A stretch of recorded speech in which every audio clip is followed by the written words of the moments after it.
पूजा कर ले मैया सरस्वती जी के इंटरवरी पास होई बेगे केने हवा। पूजा कर ले मैया सरस्वती जी के मैट्रिक तू पास होई बेगे।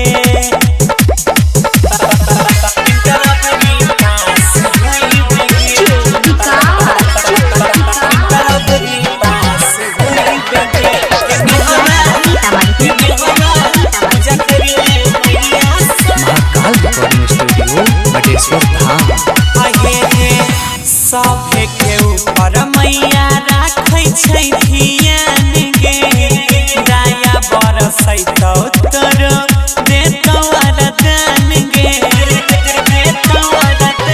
सुन ले सभे के ऊपर मैया राखै छै धियान गे, दया बरसैतौ तोर देतौ वरदान गे। बुद्धि खुलत दोसर पर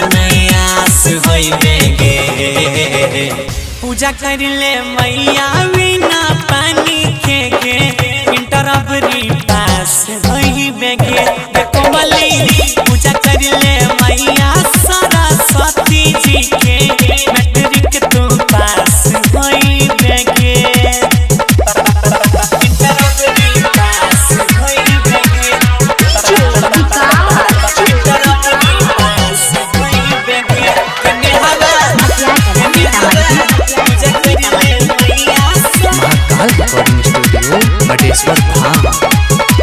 जय हो श्रद्धा मन से तू कर ले मैया के उपवास गे, दुल्हनी मन मिला जैतौ होई जैबे जब पास गे। बुझै छी ना आगे गे श्रद्धा मन से तू कर ले मैया के उपवास गे, दुल्हनी मन मिला जैतौ होई जैबे जब पास गे। हमरे आयुष सन्नी के तू खास होई बेगे। पूजा कर लो जाके गौरव अजय संग में इंटरवरी पास होई बेगे।